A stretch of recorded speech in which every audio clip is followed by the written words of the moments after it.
Dave, can you assess the game? You killed all those penalties, but you end up losing the game in the last 4 minutes. Yeah, just two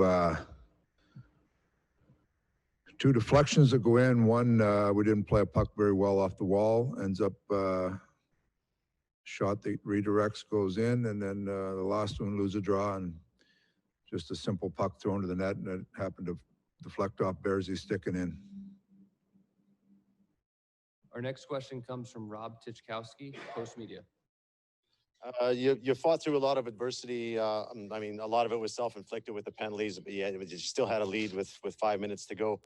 Is this one of those where you thought you deserved a better fate, or if you take that many penalties, are you kind of well, you're tempting fate when you take penalties, especially when you got penalty killers taking penalties, and that so you tempted fate. But we got the goal at the end of the second period.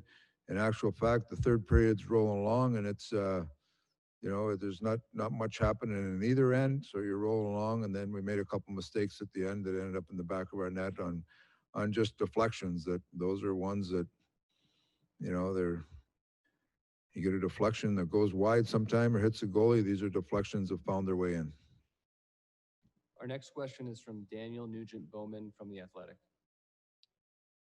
Dave, what did you see on the Tyler Ennis hit there? And obviously he skated off with having one leg up. Any assessment on his health? He's been evaluated, so we'll know a little more tomorrow. The hit was it was a hard hit. I thought it was similar to the Yamamoto hit on Murphy, that there was a call earlier, but that's there wasn't. So we'll see where he is tomorrow. We'll take two questions from Jason Gregor, TSN 1260. Dave, first, your thoughts on Larson. Do you think he'll be available for Friday? He's unfit to play today. We'll see where he's at tomorrow. And with Ennis out, obviously you had to juggle your lines a little bit. Is Athanasiou a guy that you'd like to give a longer look to if Ennis can't play on Friday? And who would you look at maybe to come into the lineup if Ennis can't play? Well, Athanasiou is a guy that certainly we'll look at to move up, but and then we'll figure out who's coming in on the bottom end if Ennis can't play. We got options there. We haven't decided yet. Give me your thoughts on Russell, just stepping up and having to play his offside. Hasn't played there as much this season. Yeah. Had a really good game. Plays hard. He's a smart player. He plays hard. We threw him in a tough situation tonight there, kind of a late late when Larson came out, so he jumped in and did a fine job. The penalty he took, the 5-on-3, I didn't think was a very good call, and that's unfortunate for that one. But he jumped in a tough situation and played well. A very different start to this game compared to the other ones. Do you feel it was more of a cautious start from both teams? You obviously bounced back, was 1-1 after 20, but did you like your start overall, or would you like your team to be more assertive?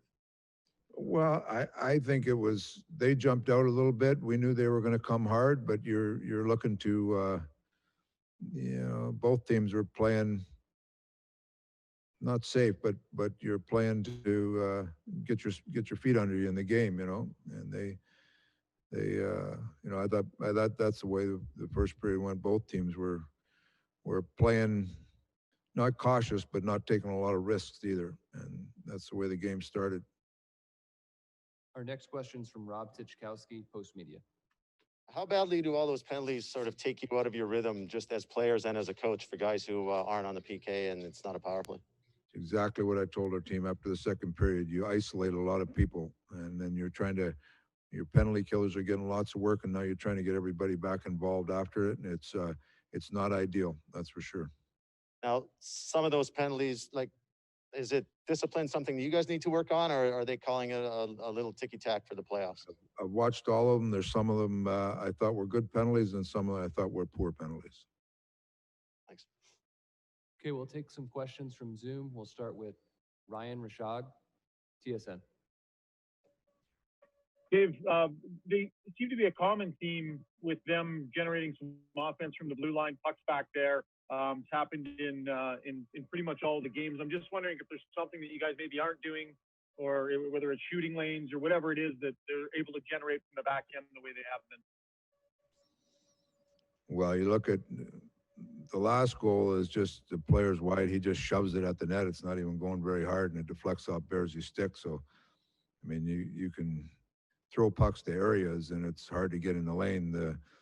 The third one, Cass thinks he's in the lane. He's not in the lane, and the first one of the game is we're just out of the lane also. So you try to get in the lane the best you can, and if you can get it blocked or get it to where the guy doesn't shoot it because you're in the lane, that's ideal. We didn't do that enough tonight.